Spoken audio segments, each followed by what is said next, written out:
It's not a usual video, it's a story time जो कि मैं तुम लोगों को बताना चाहता हूँ। जब 2022 के अराउंड मैं लाहौर गया था फॉर डकी उसका एडिटर बनने के लिए।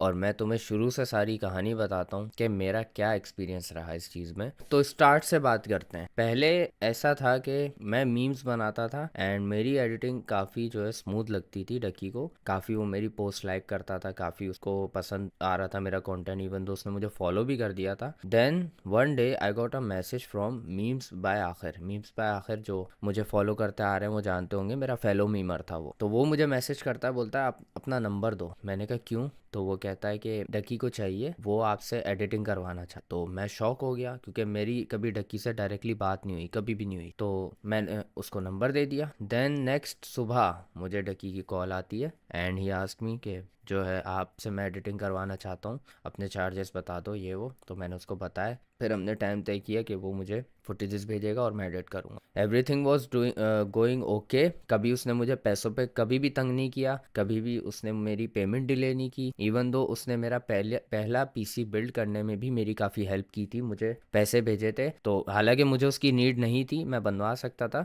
बट उसने फिर भी अपनी तरफ से भेज दिया कि आप एक काम करो, थोड़ा अपनी तरफ से सस्टेनेबिलिटी बनाने के लिए ना आप मुझसे पैसे ले लो। आप जो मुझसे पैसे ले रहे हो ना वो हर वीडियो में कटवाते रहना। आप ऐसे समझ लेना कि मैं आपको अगली वीडियो की एडिटिंग के एडवांस में पैसे भेज रहा हूँ, ये उधार नहीं है कोई। तो मैंने कहा ठीक है चलो, वो साइड उसकी अच्छी थी which made me respect him more. तो मैंने बनवाया पीसी में लेके आया। उसके बाद कुछ टाइम बाद तक भी ऐसा चलता रहा कि मैं एडिटिंग करता रहा उसके लिए। और फिर एक दिन अचानक मुझे मैसेज आता है कि ब्रो तुम्हारा कभी लाहौर वाहौर का कोई सीन है? तो मैंने कहा क्यों? तो कहता कि यार मुझे ना एडिटर चाहिए, अगर आप लाहौर आ जाओ, यहाँ पे आपको मैं एक अपार्टमेंट दे दूंगा, आप यहाँ पे जो है बैठ के अपना काम भी कर लेना और मेरा काम भी कर लेना, या फिर आप मेरे घर भी आ सकते हो जब आप एडिटिंग करो, वहाँ मेरे घर पे बैठ के मेरे पीसी पे एडिट कर लेना और ये भी कर लेना वो भी कर लेना, मुजरा भी दिखेगा, ये भी होगा वो भी। पता नहीं क्या क्या उसने ऐडअप किया था, मैं तो भूल भी गया। मतलब सुहाने ख्वाब बहुत। तो मैं तो खुश हो गया क्योंकि मेरे लिए बहुत अच्छी अपॉर्चुनिटी थी। लेकिन मैं सोच रहा था कि मैं जाऊं या नहीं जाऊं, क्योंकि मुझे अपनी फैमिली से दूर होना पड़ता, मुझे एक ऐसी जगह जाना पड़ता जहां मैं कभी भी नहीं गया। क्योंकि मैं अगर अब सच बताऊं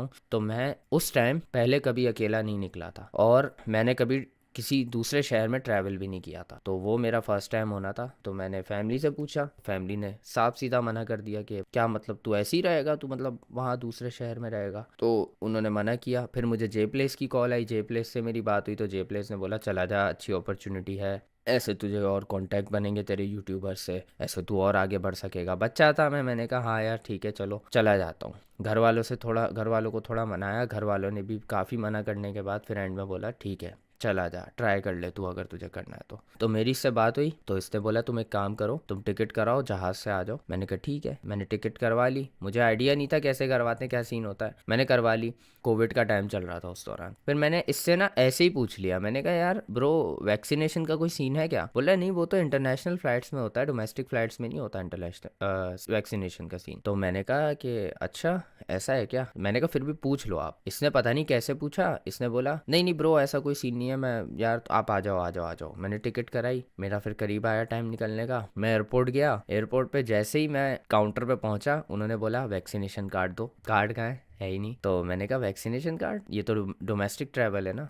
बोले डोमेस्टिक में भी चाहिए होता। अब वहाँ से मुझे वापसी आना पड़ा। मैं घर आया, मैंने इससे बात की। इसने बोला यार ब्रो चलो तुम एक काम करो, तुम वैक्सीनेशन करवा लो, कितना टाइम लगेगा वैक्सीनेशन में? तो मैंने कहा कि मैंने पता किया तो पता चला कि शायद 15-20 दिन लगते हैं या हफ्ते 2 हफ्ते तो लगते थे, मुझे याद नहीं एग्जैक्ट। तो उसने कहा यार ब्रो बहुत टाइम हो जाएगा ये वो। मैंने कहा अब क्या करूँ यार ब्रो, मैं भी तो फंस गया हूँ ना। अच्छा मुझे ना वो पैसे तो मेरे टिकट के ज़ाया हो गए। वो कैसे हुए मैं बताता हूँ। मुझे नहीं पता था कि आप पैसे वापस भी ले सकते हो जब आप टिकट कैंसिल करवाओ, या ऐसा कुछ सीन हो सकता है, मुझे नहीं पता था। इसको शायद मालूम था या होता होगा ऐसा सीन, मुझे नहीं पता, अभी भी नहीं पता है क्योंकि मैंने कभी करवाई नहीं टिकट कैंसिल। इसने बोला यार टिकट के पैसे मिल जाते हैं, आप जो है ना कैंसिल करवा के टिकट के पैसे वापस ले लो। अब मुझे पता नहीं था मैं क्या करूँ, कैसे करूँ, किसको कॉल करूँ। मैंने इसको बोला, ये लेजी एस ने बोला अच्छा मैं कर देता हूँ। मैंने फिर रात को पूछा दोबारा, सुबह मैंने बोला था, रात को दोबारा पूछा तो कह रहा है ब्रो यार जो है अब तो टिकट कैंसिल हो गई, अब तो काफ़ी टाइम टाइम हो गया, अब तो विड्रॉ भी नहीं होती। तो मेरे वो टिकट के पैसे हो गए बर्बाद। और वो कोई 1000 2000 होते तो मैं कह सकता था कि यार चलो ठीक है जाने दो। उसके बाद फिर कुछ दिन हम रुके। अच्छा, फिर वैक्सीनेशन का जब टाइम आया ना, तो मैं गया तो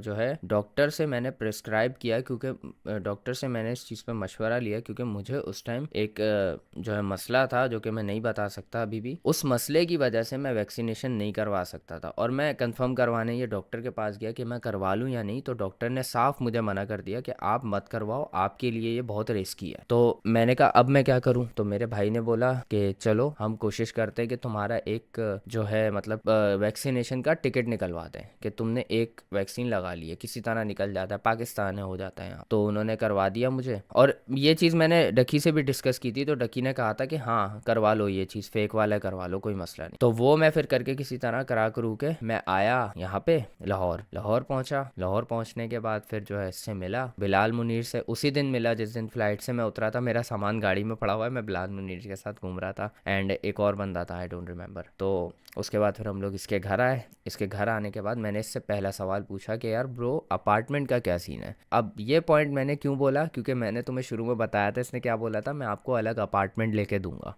लेकिन जब मैं वहाँ पहुँचा तो अपार्टमेंट का कोई भी सीन नहीं था। उसके बाद फिर इसने बोला यार ब्रो हुआ हुआ है, ये है वो है, वहाँ पे सामान नहीं है, फलाएं ढमकाना, ये वो, तू रुक जा, 1 2 दिन में तुझे मिल जाएगा। मैंने कहा ठीक है। और ऐसे ही करते करते करते करते पता नहीं कितने दिन गुजर गए। अच्छा, एक दिन ऐसा हुआ, मैं इसके साथ बैठा हुआ था, इसने वैक्सीनेशन करवाई थी, हाँ आई रिमेंबर। तो इसने मुझसे पूछा तेरी हुई भी है? तो मैंने कहा नहीं मेरी नहीं हो सकती, तुझे बताया तो था मैंने। तो बोल रहा है ब्रो यार हाँ, तो खतरा है, ऐसे मतलब ऐसे हो गया ये जैसे मुझे एड्स है, ऐसे हो गया एकदम ये कि ब्रो यार ये तो खतरनाक चीज़ है ब्रो, मतलब तू तो करवा ले यार, यार टेंशन, ऐसे करके बैठ गया। बोल रहा है तू मेरे साथ चलेगा भाई, मैं तेरी वैक्सीनेशन। मैंने कहा भाई मेरे को डॉक्टर ने मना किया है, मैं कोई पागल का बच्चा हूँ जो मैं नहीं लगवाऊंगा, मुझे डॉक्टर ने मना किया है लगवाने से। तो बोला नहीं नहीं ब्रो तू लगवा, यार मेरी फैमिली है यार मेरी फैमिली खतरे में आ जाएगी। मैंने कहा अबे मैं कोई एड्स का मरीज हूँ, मेरे को क्या ऐसा हुआ है जो तू इतना फोर्स कर रहा है मुझे, मतलब ऐसी चीज करने के लिए फोर्स कर रहा है जो कि डॉक्टर ने भी बोला है मेरे लिए डेंजरस है, मुझे वो करने के लिए सिर्फ अपनी अपनी सेटिस्फेक्शन के लिए। अरे भाई तुझे इतना ही खतरा है तो तू मुझे वापस भिजवा दे, नहीं मुझे रखना भी है और मेरी जान भी खतरे में डालनी है। अब फिर उसके बाद फिर मैंने दोबारा भाई को कॉल किया अपने, मैंने पूछा कि भाई ये मुझे वैक्सीनेशन का कह रहा है। मेरा भाई भड़क गया, बोल रहा है ये पागल है, इसको तूने बताया नहीं कि तू नहीं लगवा सकता, तेरे लिए खतरा बन सकती है वो चीज़, तुझे मतलब मेरे लिए सीरियस इशू बन सकती थी वो चीज़। और उस टाइम वो चीज़ थी, अगर तुम लोग याद करो तो बहुत सारे लोग ऐसे थे जिनको डॉक्टर ने वैक्सीनेशन मना की गई, तो मैं शायद उनमें ही काउंट होता हूँ। तो इसको ये बात इसकी खोपड़ी में जा ही नहीं रही। फिर मैंने दोबारा इससे बात की, मैंने इसको बोला कि यार देख मेरी डॉक्टर से बात हुई है, मेरे भाई से भी बात हुई है, उन्होंने बोला है कि भाई नहीं लगवाओ वैक्सीनेशन। अब अगर तुझे लग रहा है कि मैं तेरे लिए खतरा हूँ, तू मुझे बोल दे मैं वापस चला जाता हूँ, या तो तू मुझे अपार्टमेंट करके दे दे, मैं अकेला रह लूंगा। फिर जब अपार्टमेंट वाला पॉइंट निकला ना, फिर ये चुप होके बैठ गया, इसने कुछ भी नहीं बोला। उसके बाद फिर काफ़ी दिन गुजरे, मैंने इसके लिए वीडियोज़ एडिट की। पहली वीडियो मैंने वहाँ पे बैठ के इसकी उमीगल वाली एडिट की थी, राहिम परदेसी भी था उसमें, तो वो मैंने एडिट की थी पहली वहाँ पे। उसके बाद फिर हम लोग ऐसा हुआ कि आहिस्ता आहिस्ता मैंने नोटिस किया इसका रवैया मेरे लिए चेंज होता गया। मतलब शुरू में ऐसा सीन था। अच्छा मैं तुम्हें एक चीज़ बताता हूँ, जहाँ मैं रहता था ना इसके घर के एरिया में, इसके घर के जिस पार्टीशन में, वहाँ पे फर्स्ट फ्लोर में मैं रहता था, वहाँ पे कोई किचन वगैरह कुछ भी नहीं था, और पानी वानी पीने के लिए एक डिस्पेंसर लगा था जो कि इसके रूम में था। तो मेरे पास कोई भी ऐसी एक्सेस नहीं थी ना, वहाँ पे कोई ऐसी प्रॉपर जो है जगह बनी हुई थी जहाँ मैं अपने कपड़े खुद धो पाऊँ, क्योंकि मुझे अच्छा नहीं लगता था कि मैं इसकी फैमिली पे अपने कपड़े थोप दूँ कि यार जाके धो दो, और मैं ड्राई क्लीनर को देना नहीं चाह रहा था, मैं चाह रहा था मैं खुद ही कर लूँ यार। अच्छा शुरू शुरू में तो ये खाना वाना मुझे ला के दे दिया करता था रात के टाइम, और नाश्ता भी वगैरह सब मुझे नीचे से अपने घर वालों से बनवा के दे दिया करता था। चाय वाय के लिए इसने मुझे सामान मंगवा दिया, तो वो मैं बना के खुद ही पी लेता था, जैसे भी डिस्पेंसर वहाँ पे लगा हुआ था, गर्म पानी से बना के पी लिया करता था। आहिस्ता आहिस्ता ऐसा होने लगा,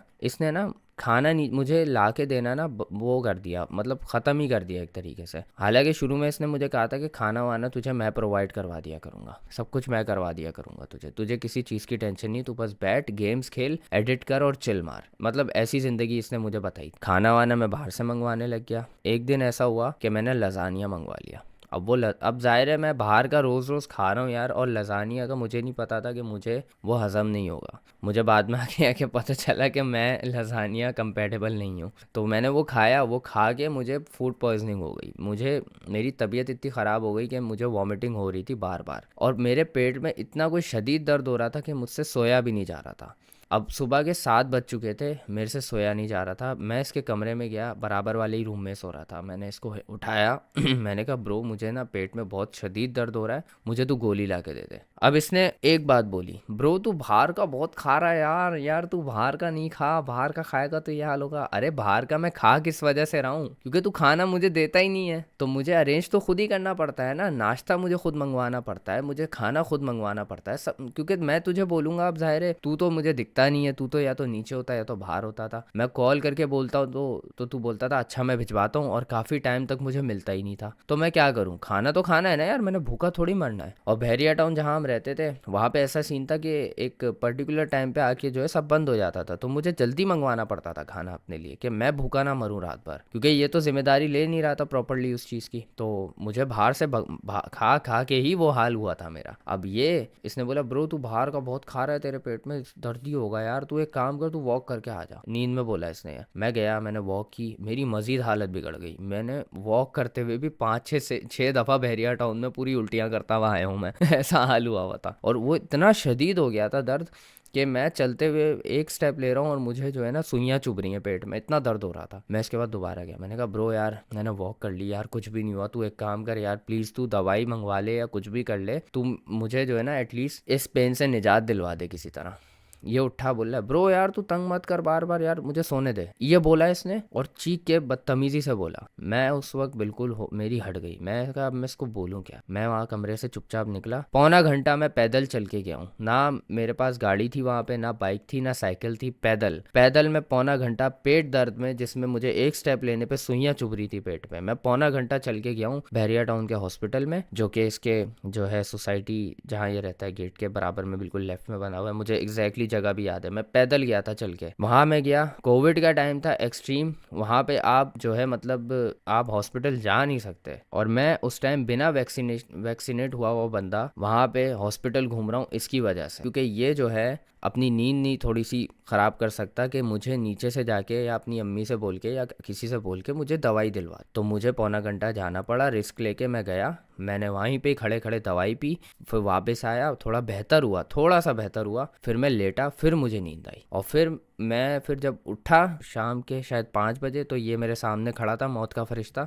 इसने मुझे बोला हाँ तुझे ब्रो अब कोई दवाई ववाई चाहिए तो बता। मैंने बोला अब कुछ भी नहीं चाहिए, अब सब सही है, ठीक है तू छोड़ दे। तो ये चला गया, फॉर्मेलिटी के लिए आया था, मतलब ये बस कि भाई अब पूछ लेता हूँ कि अब क्या हाल है, मर तो नहीं गया। अच्छा मज़े की बात सुनो, इसका भाई आया और इसके भाई ने आके बोला ब्रो आप ना पीएस मत यूज़ करना, क्योंकि अब इसने सिर्फ इतना बोला ब्रो यार जब तक आप बीमार हो ना आप पीएस मत यूज़ करना। वहां से मैं समझ गया ये लोग क्या बोलना चाह रहे हैं, कि कहीं मुझे कोविड तो नहीं हो गया। अरे कोविड में किसको बहन जो उल्टियाँ होती हैं, मुझे ज़ुकाम नहीं था, मुझे खांसी नहीं थी, मुझे कुछ भी नहीं था, तो मुझे बुखार भी नहीं था, मुझे सिर्फ पेट दर्द था और वॉमिट हो रही थी। वो कोविड की निशानी कैसे हो सकती है। उस पे ये लोग मुझे बोल रहे हैं कि यार आप ना कंट्रोलर नहीं चलाना, हाँ कंट्रोलर को हाथ नहीं लगाना यार अभी जब तक आप बीमार हो।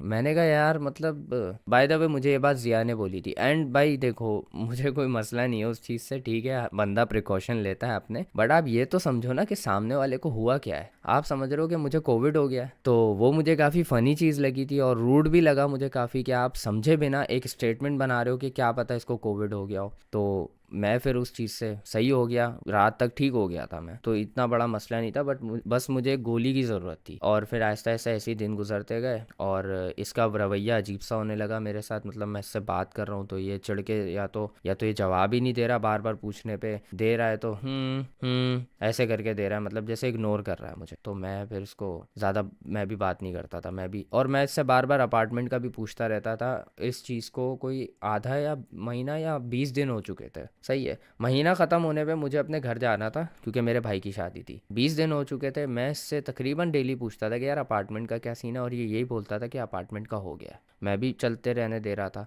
मतलब अगर तुझे मसला है कि मैं तेरे साथ रह रहा हूँ या मैं तुझ पे बोझ बन रहा हूँ, तो भाई तू मुझे अपार्टमेंट करके दे दे अलग से। और ये बात नहीं है कि इसके पास पैसे नहीं होंगे वो करने के, पैसे थे ऐसे, लेकिन ये लेज़ी बहुत था, और वो मैं इसके साथ रह के अच्छे से समझ चुका था। तो उसके बाद ये हुआ, इसका एक दोस्त आया जो कि मेरा भी दोस्त बन चुका था बाद में, और उस दौरान ये था कि डिस्पेंसर जो ऊपर पड़ा हुआ था उसका पानी ख़त्म हो चुका था टोटली, ठीक है, मतलब मेरा वही पानी पीने का एक सोर्स था, और मैं नीचे जाके किचन से नहीं ले सकता था क्योंकि नीचे इसकी फैमिली थी, मुझे एथिकल नहीं लगता था। और ऊपर कोई किचन विचन कुछ भी पानी की सोर्स नहीं थी सिवाय बाथरूम के, तो मेरे पास तो पानी पीने का कोई रास्ता था नहीं। तो मैंने इसको डिस्पेंसर का बोला, यार ब्रो डिस्पेंसर खाली हो गया, तू एक काम कर बोतल ला दे पानी की मुझे भर के नीचे से, या तो डिस्पेंसर ये भरवा दे। तो मैंने इसको ये बात शायद मगरिब में बोली थी। और इसका दोस्त आया, ये दोस्त के साथ मिलने गया, फिर इसका दोस्त आया, हम लोग बैठे थोड़ा मूवी शूवी देखी हम लोगों ने, सुबह हो गई। और सुबह तक मैं इसको 4-5 दफ़ा बोल चुका था, यार पानी तो ला दे, यार पानी तो ला दे, मुझे पानी पीना है यार, मेरा गला सूख गया था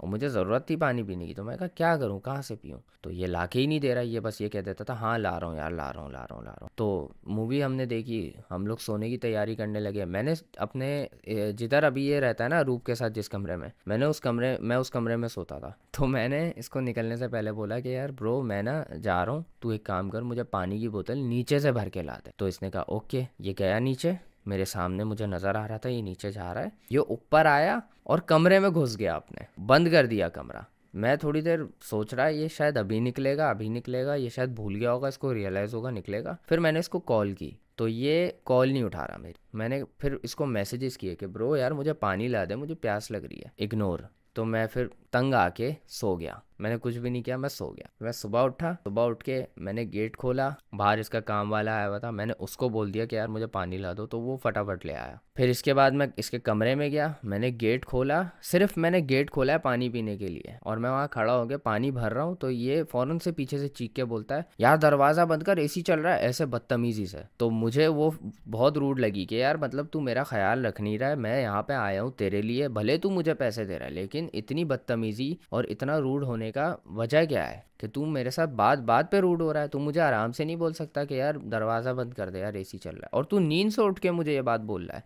तुझे मतलब पता भी चल रहा है कि दरवाज़ा खुला हुआ है और एसी की हवा सारी बाहर निकल गई है। और ये इसने हर बात पे लगाई हुई थी हरकत, कि मुझे ना इतनी बदतमीज़ी से ये बोलता था जब भी मैं कोई ऐसी चीज़ कर रहा होता था ना जो कि स्लाइटली इसके नज़रिए से अलाइन नहीं करती होगी, तो ये फ़ौरन मुझे डांट के बोलता था। और मैं यार उस टाइम बच्चा था, मैं फिर नर्वस होने लग गया था इसके सामने कि यार मैं कैसे एक्ट करूं कि ये मुझे डांटे नहीं। फिर रात हुई अगले दिन की, ये और इसका दोस्त जा रहे थे। तो इसका दोस्त मुझे जानता था, तो उसने बोला यार एक काम कर, मुनीब को भी ले ले। तो इसने मुझे बुलाया कॉल करके, हम लोग गए ज़रा घूमने फिरने आसपास। और उसके बाद फिर जो है हम लोग ऐसे ही खड़े हुए जूस पी रहे थे। तो इसने जूस मंगवाया पता है, और मुझसे बोलता है तू कौन सा पिएगा। मैंने बोल दिया ये वाला मंगवा ले। तो पता है क्या बोलता है कि अभी अभी जो है ध्यान से पी, सारा ठूस लेगा, फिर सुबह आगे मेरा दिमाग खाएगा कि गोली ला दे। इस तरीके से मतलब इसने मुझे बोली कि मतलब एक बंदा जो कि तेरे लिए आया हुआ है, जो कि सिर्फ तेरे लिए आया हुआ है और वो सिर्फ तुझे जानता है, तू उसको इस तरह से ट्रीट कर रहा है कि जैसे वो तेरे ऊपर बोझ बना हुआ है। अगर मैं तेरे ऊपर बोझ बना हुआ था तो तू मुझे उसी वक्त भेज देता ना, अगर तू मुझसे इतना परेशान था। देखो मैं सच बताऊं, इसने पैसों के मामले में मुझे कभी तंग नहीं किया। पैसे के मामले में हमेशा इसने मुझे टाइम पे पेमेंट दी है, सैलरी हमेशा टाइम पे दी है, सब कुछ टाइम पे दिया है। लेकिन ये जो ट्रीटमेंट देने के मामले में था ना, ये वहाँ पे ये फेल हो गया था। वहाँ पे ये मुझे इतना गंदा ट्रीट करता था कि अगर मैं स्लेव हो के किसी के पास जाता तो वो कहीं ना कहीं मुझ पर रहम दिखा देता। एंड देन लास्ट डे आया, इसका दोस्त चला गया, हम इसके दोस्त को सी ऑफ करके वापसी आ रहे थे। तो मेरा लास्ट डे था, मुझे अगले दिन भाई घर जाना था क्योंकि भाई की शादी थी। तो रास्ते में मैंने इसको बोला, रिंग रोड पे मेरा ख्याल रिंग रोड की बात है या उसके आगे की बात है, हम लोग उस रोड पे थे। और मैंने इसको बोला ब्रो मैं तो अब घर जा रहा हूँ यार, तू एक काम कर, अपार्टमेंट का अब अगले महीने ही कर लियो यार, क्योंकि अब तो पूरा महीना ही गुजर चुका है। तो करता है फिर उसके बाद फिर मैंने बोला मैं फिर उसको बोलने लग गया ऐसे ही कि यार तू चाबी वाबी लेके रख लियो, ऐसे कर लियो ऐसे कर लियो। तो मैं मतलब ना ऐसे ही इससे बात करने की ट्राई कर रहा। तो ये पता है क्या, ऐसे चिढ़ के बोलता है, यार ब्रो मुझे ड्राइव करने दे यार। तो मैं थोड़ा चुप हो गया। फिर मैंने उसको बोला भाई तू हर बात का ऐसे चिढ़ के क्यों जवाब देता है, मैं तुझसे जब भी बात करता हूँ तू चिढ़ के जवाब दे। तो बोलता ब्रो तू बहुत चाइल्डिश है यार। मैंने कहा क्या चाइल्डिश किया है मैंने। तो बोलता तू ब्रो तू रूम से निकल के आता है, तू बत्ती बंद नहीं करता, तू पंखे बंद नहीं करता। मैंने कहा तू मेरे साथ इस तरह से बात सिर्फ इसलिए कर रहा है क्योंकि मैं बत्ती और पंखा बंद करना भूल जाता हूँ। बोला नहीं तू और कुछ भी करता है यार। मैंने कहा क्या करता हूँ बता मुझे। बोला नहीं तू यार बहन तू ये करता है कि तू पंखे बंद नहीं करता, मैं तुझे 100 बार समझाया कि लाइट बंद कर दिया कर, पंखा बंद कर दिया कर, ओ प्यो ने बिल भरना है क्या, मैंने भरना होता है, ये है वो है। मैंने कहा भाई मैं रूम में बैठा होता हूँ दूसरे, तू मुझे रूम से बुलाता है, मैं ये सोच के आता हूँ कि अभी मैं तुझे वो बात बताऊंगा और मैं वापस रूम में चला जाऊंगा, लेकिन तेरा काम ऐसा होता है कि मैं उसी रूम में बैठ जाता हूँ और मैं उसमें पंखा बंद करना भूल जाता हूँ। लेकिन ये इतनी बड़ी बात नहीं है कि तू इस पे मुझे गंदा ट्रीट करना शुरू कर दे या तू मुझे इतना बुरा ट्रीट करे कि मैं डिप्रेशन में चला जाऊं लिटरली, या मेरी मेंटल हेल्थ चुत जाए वहाँ पे। क्योंकि मैं वहाँ पे अकेला बंदा था, मेरा वहाँ पे कोई दोस्त नहीं था, मेरा वहाँ पे कोई फैमिली मेम्बर नहीं था जिसके पास मैं इसको छोड़ के चला जाऊँ। मतलब अगर ये मुझे मारता भी ना तब भी मेरे पास कोई चारा नहीं था मैं किसी के पास जाऊँ। तो इसको ये चीज़ समझनी चाहिए थी कि कम से कम ये गलती देखो हर इंसान करता, ठीक है, इससे भी गलतियां हुई हैं जो इसने मेरे साथ की हैं, लेकिन मैंने उसका जवाब उस तरीके से नहीं दिया कि इसने ये की है तो अब मैं अपना ज़्यादा बचकाना रवैया दिखा के इसको मैं साबित करूंगा कि ये कितना गलत। तो मैं हम लोग लड़ते लड़ते पूरे रास्ते लड़ते रहे, ये मुझे गालियां दे रहा है, मैं इसको गालियां दे रहा हूँ, और ऐसे होते होते इसने कार भी जो है ऐसे मतलब साइडों में मारना शुरू कर दी। मतलब इतना एग्रेसिवली ये यूं करके बिल्कुल साइको हो गया, इतना एग्रेसिवली ये स्टेयरिंग घुमा रहा है कि मैं दरवाजे पे लगाऊं 2-3 दफ़ा, इतना एग्रेसिवली। फिर हम घर आ गए, फिर मैं घर आया। अब मैं नर्वस हो गया था यार इसके सामने, क्योंकि ये चीख चिल्ला इतना रहा था और मैं था यार बच्चा, मेरे लिए ये बिल्कुल न्यू एक्सपीरियंस था। मैं नर्वस हो गया था मैं कि मैं कैसे इंटरेक्ट करूं लोगों के साथ, मैं कैसे बाहर बिहेव करूं। तो मैंने ऐसे में ही ना रिंग इसकी बेल बजा दी। अब हो रहा है सुबह का टाइम, मैं ज़ाहिर है नर्वस हो रहा था, मुझे नहीं समझ आ रहा है, तो मैंने बेल बजा दी। मतलब अबे यार तूने बेल क्यों बजा दी यार, सब सो रहे होंगे, मैं खोल रहा हूँ ना गेट। तो मैंने कहा यार सॉरी यार, मैं जो है ना दिमाग नहीं चल रहा, मैंने गलती से बजा दी। मैंने कहा अब तू इस पर भी बोलेगा मैं चाइल्डिश हूँ।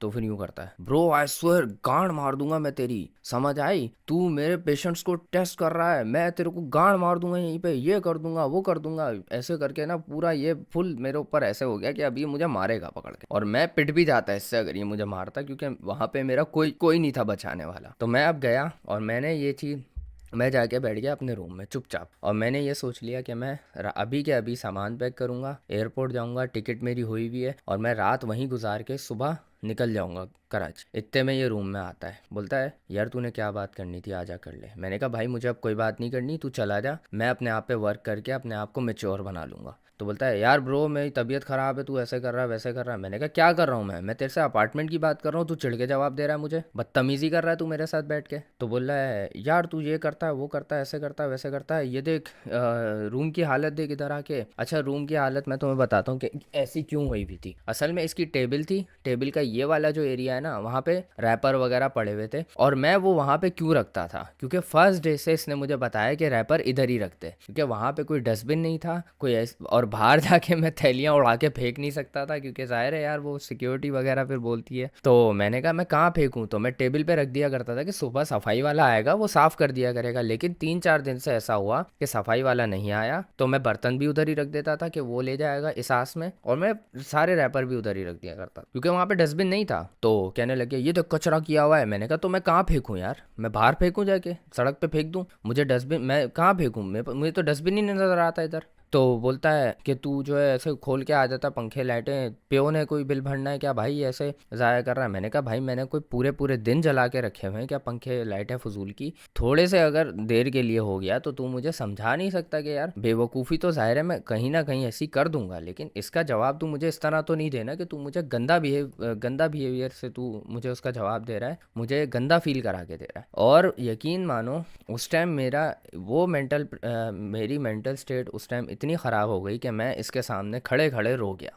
इमेजिन करो मुझे रोते हुए तुम लोग, और मैं रोया भी पता लड़कियों की तरह था वहाँ पे, लड़कियों की तरह रो रहा था मैं इसके सामने। मेरी मेंटल स्टेट इसने ऐसी कर दी थी वहाँ पे, मैं वहाँ पे खड़े होकर रो रहा हूँ इसके सामने, और ये यूं देख रहा है मुझे, ऐसे देख रहा है वहाँ पे खड़ा हुआ है, और एक लूज़र नहीं खड़ा हुआ होता सामने, मुझे वो याद है ये किस तरह खड़ा हुआ था, एक लूज़र की तरह खड़ा होके मुझे वहाँ पे देख रहा है, एक बिल्कुल बच्चे की तरह जिसको पता नहीं होता कि इस सिचुएशन को मैं कैसे हैंडल करूँ, उसकी तरह ये मुझे खड़े होके यूं देख रहा है बावलों की तरह। और फिर एकदम से बोलता है यार तू अब रोना शुरू कर दे लड़कियों की तरह। मैं फिर कमरे में गया, मैंने कहा माँ बहन, मैं कमरे में जाके बैठ गया। फिर ये मेरे पास आता है, बोलता है यार ब्रो छोड़ दे यार, अब तू रोना बंद कर यार, बंदा बन भाई, क्या यार क्या दिल पे ले रहा है यार। मैंने कहा भाई यार मैं अकेला हूँ यहाँ पे, मैं तेरे आश्रय में यहाँ पे आया हूँ, तू मेरे साथ इस तरह का बिहेवियर रख रहा है तो मेरा दिमाग शार्ट होगा नहीं होगा। तो फिर इसने मुझसे बात की, थोड़ी इसने तमीज़ से बात की उस टाइम, थोड़ी सी टेम्परेरीली इसने मुझसे तमीज़ से बात की, इसने उस सिचुएशन को फिर किस तरीके से, और मैंने भी उस सिचुएशन को समझा कि मैं इसको बिगाड़ूं नहीं मज़ीद,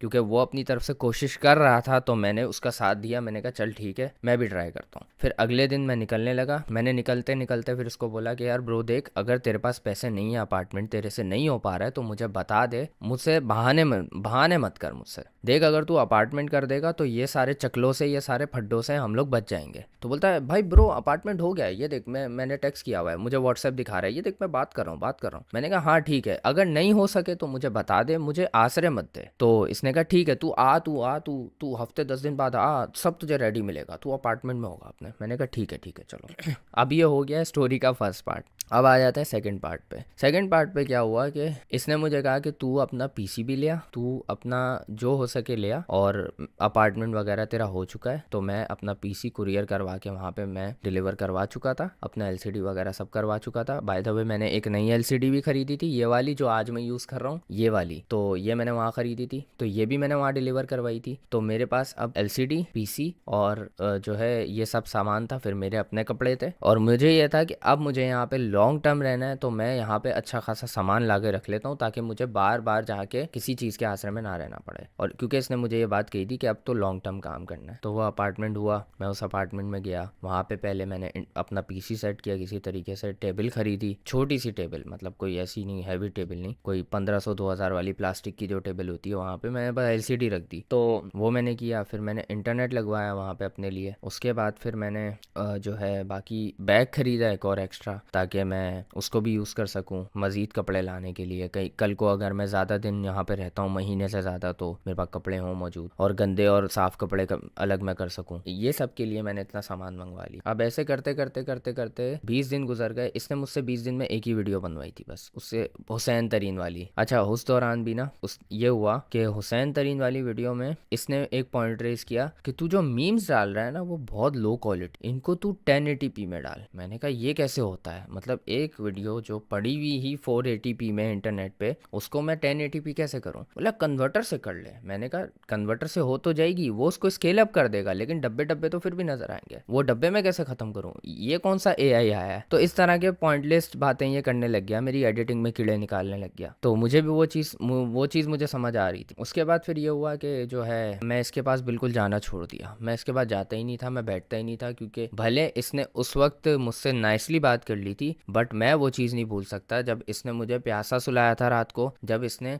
मेरे बीमार होने पे मुझे और सफ़र करवाया था, और जब इसकी वजह से मैं इसके सामने खड़ा होकर रो गया था लड़कियों की तरह। तो वो मैं चीज़ नहीं भूल सकता था। वो मेरे लिए काफ़ी एक शर्मिंदगी वाली चीज़ थी मेरी नज़र में, कि मुझे किसी के ऊपर इतना रिलाय होना पड़ रहा है कि मैं एक अपने आप को लूज़र समझ रहा हूँ, और वो रिलाय उसने मुझे खुद ही करवाया अपने ऊपर कि तू मुझ पे इतना रिलाय कर ले। फिर मेरा नेक्स्ट मंथ जो है, मंथ का एंड आ गया, एंड उसके बाद फिर इसने मंथ के एंड में मुझे बोला कि ब्रो यार मैं ना कंसिस्टेंट नहीं हो पा रहा हूँ, तो आप एक काम करो, आप अभी कराची चले जाओ, और जब मेरा माइंड बनेगा ना कंसिस्टेंट होने का तो आप वापस आ जाना। अभी आप चले जाओ, मैं अभी अफोर्ड नहीं कर पा रहा हूँ, मेरा बहुत खर्चा हो गया, ये हो गया वो हो गया, ऐसा है वैसा है, ये वो है। मैंने कहा अच्छा, अगर ये बात थी तो तू मुझे शुरू में बताता, मैं अपना पीसी नहीं लेके आता, मैं इंटरनेट नहीं लगवाता वहाँ पे, मैं सामान नहीं खरीदता, टेबल खरीदी थी मैंने, मैं वो नहीं खरीदता, मैं बैग नहीं खरीदता, मैं इतना सारा सामान जो इकट्ठा कर चुका हूँ। अब मैंने इसको ये बात बोली तो नहीं, लेकिन मैं सोचने लगा कि मैं सब लेके कैसे जाऊंगा, क्योंकि मेरे पास 2 LCDs थी, एक मैंने जो वहाँ पे डिलीवर करवाई थी, एक जो मैं अपने साथ लेकर गया था। उसके बाद फिर मेरा पीसी था,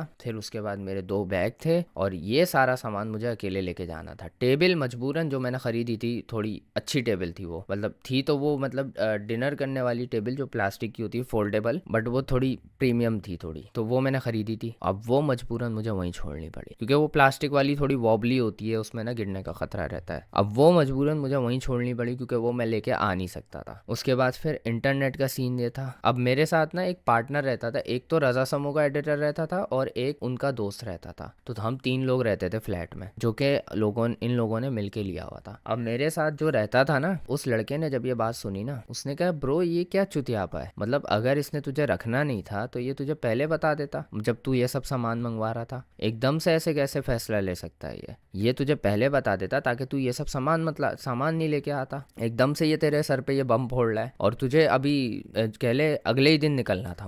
मुझे याद है मैं कितना सामान लेके गया था। मेरे पास इस चीज़ का एक गवाह भी मौजूद है, मैं उस गवाह का नाम भी लूँगा। तो हुआ ये कि फिर उसके बाद जो है फिर मैं लेके सामान वो मैंने सारा पैक वैक किया किसी तरह। इंटरनेट का मैंने उनको बोल दिया कि यार तुम कर लेना, क्योंकि मेरे पास इनफ टाइम था नहीं। अगले दिन मैंने निकलना था और रात को ऑफिस बंद हो जाता है, तो इसने मेरे सर पे एक तरह से बम ही फोड़ा था। तो अब मैं एलसीडी पैक की, किसी तरीके से सब कुछ पैक वैक करके मैंने बंद किया जितना जल्दी हो सका। और मैं बस से जा रहा था, बाय द वे मैं प्लेन से नहीं जा रहा था। और इंटरनेट मैंने उनके सर पे डाला था, तो इस वजह से इंटरनेट का बिल आज तक ड्यू है, क्योंकि वो मैंने उनको बोल दिया था कैंसिल करवाने को, लेकिन वो लोग जो थे उन्होंने कैंसिल नहीं करवाया। उसकी वजह से वो उसका जो ड्यू चढ़ता रहा आगे से आगे, वो सब मेरे अब शनाख्ती कार्ड पे है। अगर कल को मैं लाहौर में पीटीसीएल लगवाने जाता हूँ तो मुझे पहले ड्यू भरना पड़ेगा। तो उसके बाद फिर ऐसा सीन हुआ कि मैंने बुलाया 20x किड को मिलने बुलाया। मारे मेरा दोस्त बहुत अच्छा भाई, तो वह आया।